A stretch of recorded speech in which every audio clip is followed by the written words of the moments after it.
Hollywood, a terra do cinema mainstream, de onde saem os filmes mais vistos pelo mundo. Uma terra moldada por estrelas, por homens com uma visão artística que mudou o entretenimento para sempre. Mas não foram só homens que transformaram Hollywood naquilo que conhecemos hoje.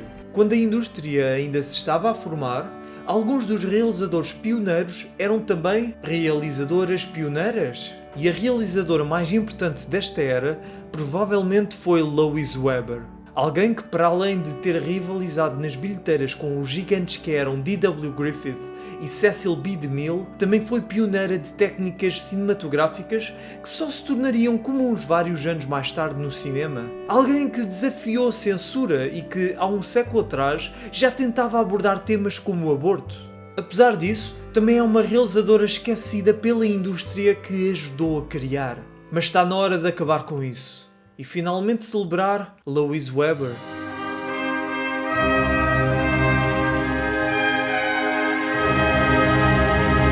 Florence Louise Weber nasceu em 1879 e durante alguns anos viveu de uma carreira no teatro e na música. Mas em 1910, ela e Wendell Smalley, o seu marido da altura, decidiram arriscar entrar numa indústria que estava ainda no seu início, o cinema. Nesta altura, as longas-metragens ainda não eram a norma. Weber trabalhava maioritariamente em filmes com cerca de 10 minutos de duração. Numa indústria de cinema que ainda se estava a formar, Weber e Smalley trabalhavam em dupla, mas era Weber que mais se destacava. Em 1913, co-realizaram Suspense, o primeiro filme em Hollywood a usar a técnica de split screen. Com esta técnica, dava para num enquadramento mostrar vários eventos ao mesmo tempo, o que dá bastante jeito num filme com um título como Suspense, no qual uma mulher tenta chamar o marido para este voltar a casa antes que um assaltante lhe possa fazer mal. No mesmo ano, a dupla realizou The Jews' Christmas, ou seja, o Natal do Judeu. Aqui já se via melhor a capacidade de Weber em mostrar temas socialmente relevantes. Neste caso, ela lida com temas como a assimilação cultural. 1914 foi um grande ano para Weber, que juntamente com o marido realizou a longa-metragem The Merchant of Venice. Tanto quanto há conhecimento, ou pelo menos tanto quanto eu tenho conhecimento, esta foi a primeira longa-metragem realizada por uma mulher. Mas infelizmente, tal como tantos dos filmes desta era, The Merchant of Venice é um filme perdido. Mas já outro filme de 1914 dela que não está, talvez um dos mais controversos da realizadora, Hipócritas, um filme imediatamente atacado por um simples facto: tinha nudez. Nice. Inspirado no quadro La Vérité de Adolphe Faugeron, este filme mostra a verdade nua e crua, literalmente. Esta é a verdade que expõe as hipocrisias do ser humano em alturas diferentes do tempo. O filme acabou por ser banido em Ohio e causar algum furor noutros estados norte-americanos, mas mesmo assim passou. Afinal, Weber não tinha inserido nudez por razões pornográficas, mas sim por razões artísticas. Apesar do filme ter ficado parado, pôde finalmente ser lançado no ano seguinte, em 1915.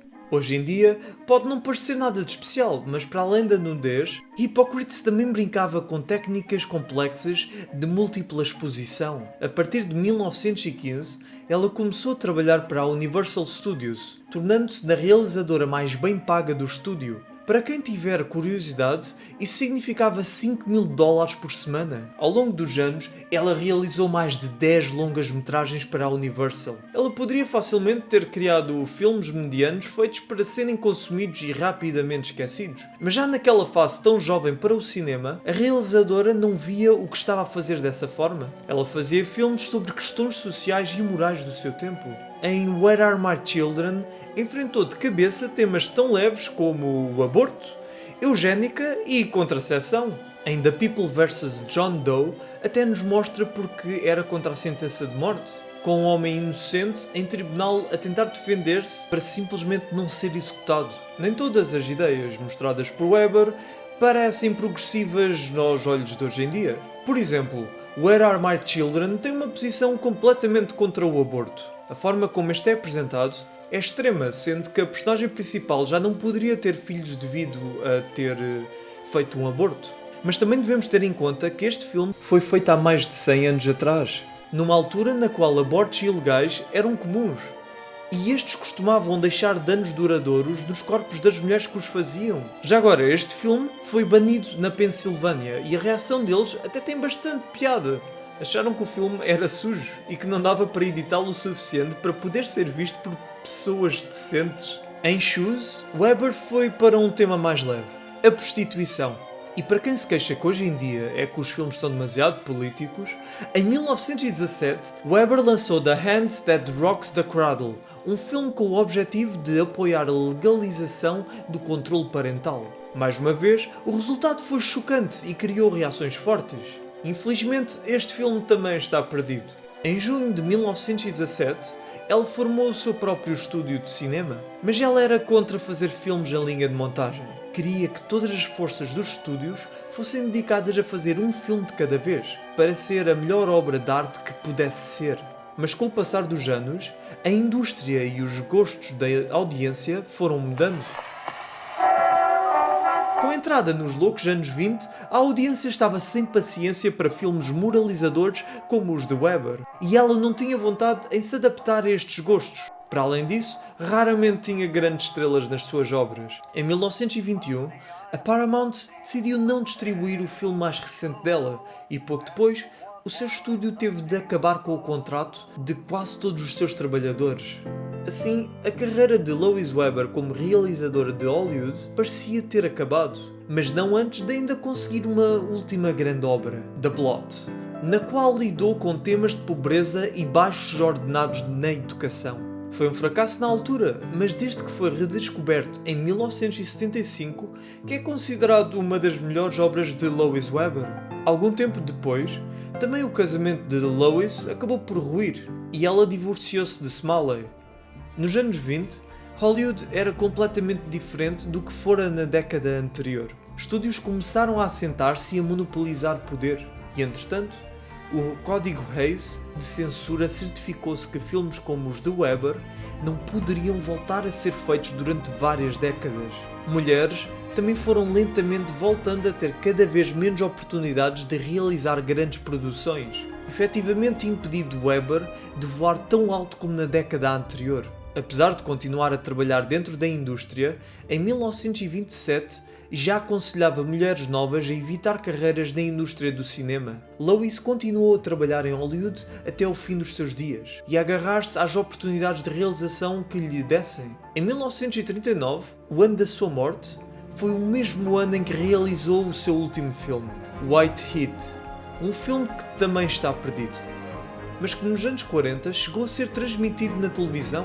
Nem todos os elementos sociais dos filmes de Weber envelheceram bem, mas é inegável a paixão que ela tinha por fazer filmes que não fossem apenas relevantes, mas também obras de arte, e obras que tivessem algo a dizer sobre a sociedade. Ela também estava muito avançada nos aspectos técnicos, compreendendo que podia inovar na forma de se mostrar um filme. Também os seus enquadramentos são bem criativos e artisticamente compostos. Esta era do cinema vai para sempre fascinar-me, uma era na qual a sétima arte ainda se estava a encontrar através da experimentação, uma era de pioneiros, e Lois Weber vai para sempre merecer um lugar entre esses pioneiros. Só é pena ter sido limitada de fazer mais filmes, ou quem sabe, até que novos voos teria levado o cinema.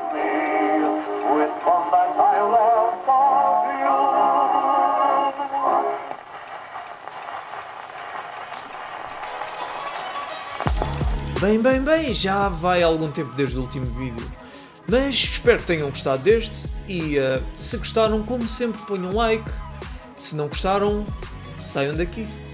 Subscrevam ao canal se ainda não fizeram e já agora sugiram aí temas dos quais gostariam de me ouvir a falar. Como sempre, continuem conectados ao cabo cinético e até para a semana.